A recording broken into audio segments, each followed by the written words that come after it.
Hello everyone, आप सभी का मेरे यूट्यूब चैनल पर स्वागत है। और आज मैं लेकर आई हूँ यहाँ पे स्ट्रेटेजी जिससे हम एग्जाम्शन स्कोर कर सकते हैं हमारे कॉस्टिंग के पेपर के अंदर।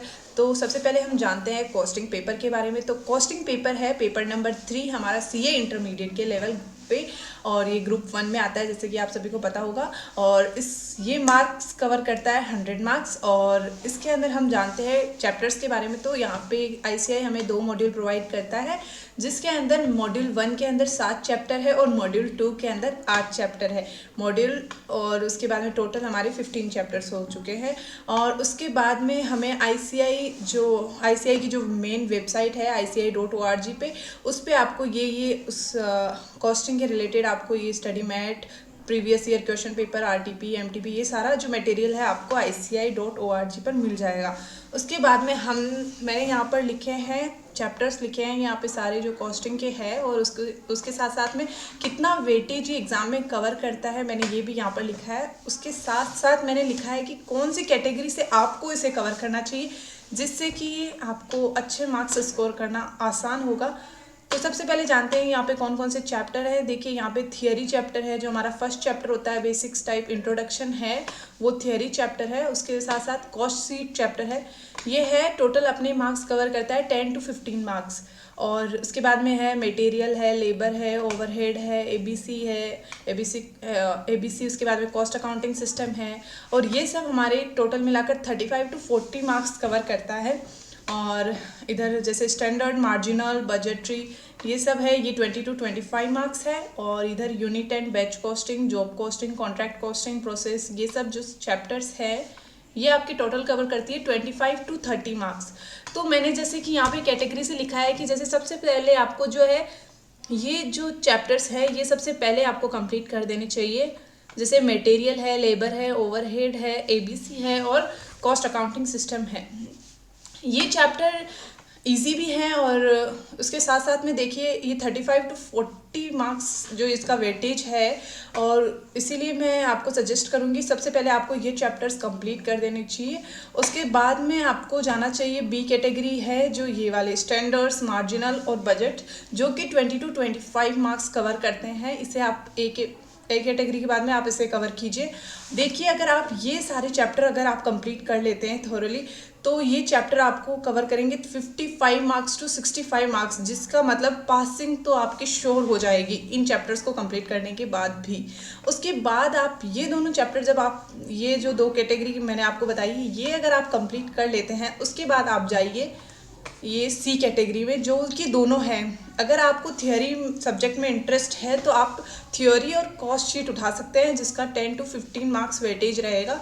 और अगर आपको थियोरी इंटरेस्टेड नहीं लगता और अगर आप करना चाहते हैं इसे प्रैक्टिकल सब्जेक्ट की तरह ही करना चाहते हैं, तो आप इसके अंदर जा सकते हैं, जो कि 4th यहाँ पे मैंने लिखे हैं unit and batch costing, job costing, process costing, ये जो भी चैप्टर्स है ये, जिसका वेटेज भी 25 to 30 मार्क्स रहेगा।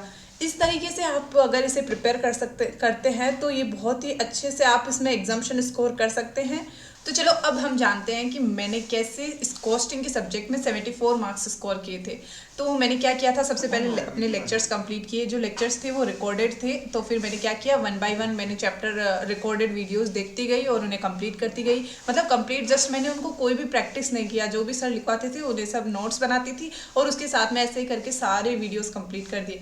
उसके बाद में क्या हुआ, मुझे कुछ भी याद नहीं रहा कि मैंने क्या पढ़ा था। ये नहीं था कि मुझे सर पढ़ा रहे थे वो समझ में नहीं आया, समझ में सब आया था, लेकिन क्या हुआ कि मैंने प्रैक्टिस नहीं किया था, तो उसकी वजह से मुझे कुछ भी याद नहीं रहा कि क्या मैंने पढ़ा था किन चैप्टर्स में। तो उसके बाद में मुझे वापस सब कुछ रिकॉल करना था, तो मैंने प्रेफर किया जो सर का यूट्यूब पर अपलोड किया हुआ था। उसके बाद में मैंने जैसे कि पर चैप्टर मैंने वो मैराथन वीडियो देखी थी, जैसे कि एक चैप्टर लिया उसका मैराथन वीडियो देखा, और उसके बाद में मैंने स्टडी मटेरियल उठाया। उसके बाद में स्टडी मटेरियल ICI का मैंने सारे क्वेश्चन, जो भी एग्जाम्पल्स उस चैप्टर में जो भी क्वेश्चन थे उन सभी को मैंने कवर किया, वो सारे मैंने राइट राइटिंग प्रैक्टिस आपको सबसे पहले जो कॉस्टिंग का पेपर है उसमें वो मस्ट है, आपको वो ज़रूर करनी है। उसके बाद में मैंने जैसे कि चैप्टर कंप्लीट हुआ, यानी मतलब उस ICI के सारे क्वेश्चन प्रैक्टिस किए। उसके बाद में मैंने प्रीवियस ईयर के क्वेश्चन पेपर्स लिए, उसके अंदर मैंने सब टिक कर लिया। जैसे कि फर्स्ट चैप्टर कंप्लीट किया था तो कि फर्स्ट चैप्टर से हर ईयर के अंदर कौन कौन सा क्वेश्चन आया हुआ है सब कुछ टिक कर लिया और उनको कंप्लीट प्रैक्टिस किया। उसके बाद में वैसे ही मैंने MTP कर लिया, RTP कर लिया। पास्ट 3 इयर्स के मैंने ये सब कंप्लीट किए थे। उसके बाद में अगर कोई प्रैक्टिस शीट अवेलेबल है तो आप वो भी उसके साथ में कंप्लीट कर सकते हैं। उसके साथ साथ मैंने क्या किया था, जो भी मैं क्वेश्चन सॉल्व करती थी उन्हें अगर मुझे कोई भी प्रॉब्लम आती थी क्वेश्चन करने में, जैसे कि मैंने कोई गलती की सॉल्व करने में क्वेश्चन, तो मैं उन्हें क्या करती थी, उन्हें सबको एक नोट्स की तरह, जिस तरह मैंने नोट्स बनाए थे उन्हीं नोट्स में मैं पॉइंट डाल के नीचे लिख देती थी कि क्या जो प्रॉब्लम मुझे क्वेश्चंस में आई थी वो मैं उसमें लिखा करती थी, जिससे कि मैं अगली बार इन सबको भी नोट्स के साथ ही पढ़ लूँ। अब हम बात करते हैं कि इसे एग्ज़ाम से पहले कैसे रिवाइज करें। कॉस्टिंग के सब्जेक्ट को, जैसे कि बहुत से बच्चे कंफ्यूज होते हैं कि हम उसको प्रैक्टिस करें या फिर चैप्टर को कैसे पढ़ें एग्ज़ाम के पहले।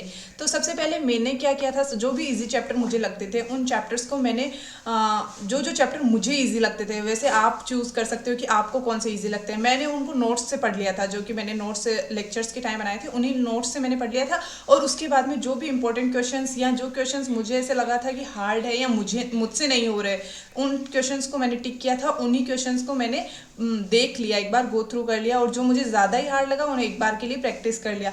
और जो चैप्टर्स मेरे थे जो कि मुझे ऐसे हो रहा था कि खुद से पढ़ूंगी तो बहुत हार्ड लगेगा या पूरा दिन चला जाएगा, तो मैंने क्या किया, उनके लिए उन्हीं सर का मैराथन रेफर किया। फिर से उन्हीं सर का, जैसे कि मैराथन चैप्टर वाइज मैंने उसको एक बार के लिए चैप्टर सुन लिया, उसके बाद में उसको एक बार नोट्स से गो थ्रू हो गई। उसके बाद में वैसे ही अलग अलग चैप्टर, सारे चैप्टर सुन लिए, क्योंकि क्या होता है एग्जाम से पहले आप सब कुछ नहीं पढ़ सकते, लेकिन इससे अच्छा है कि ज़्यादा से ज़्यादा जितना आप पढ़ सकते हैं उतनी कोशिश करें। तो मैराथन एक ऐसा, आई थिंक मुझे ऐसा लगता है कि वो एक बेस्ट चीज़ रहेगी। अगर आप एग्ज़ाम से पहले मैराथन को रेफ़र करते हैं तो आपको क्या है, सारे आप कॉन्सेप्ट्स को एक बार याद कर सकते हैं। तो बस यहीं तक मेरी यही स्ट्रेटेजी एग्ज़ाम में रही थी, आप भी इसे फॉलो कीजिए। और अगर आप चाहते हैं कि अब आने वाले नवंबर 22 एग्ज़ाम्स के अंदर आप इतने दिनों में कैसे प्रिपेयर किए करें, तो आप मुझे कमेंट में ज़रूर बताएं और मैं ज़रूर उसके लिए नेक्स्ट स्ट्रेटेजी लेकर आऊँगी। Thank you so much.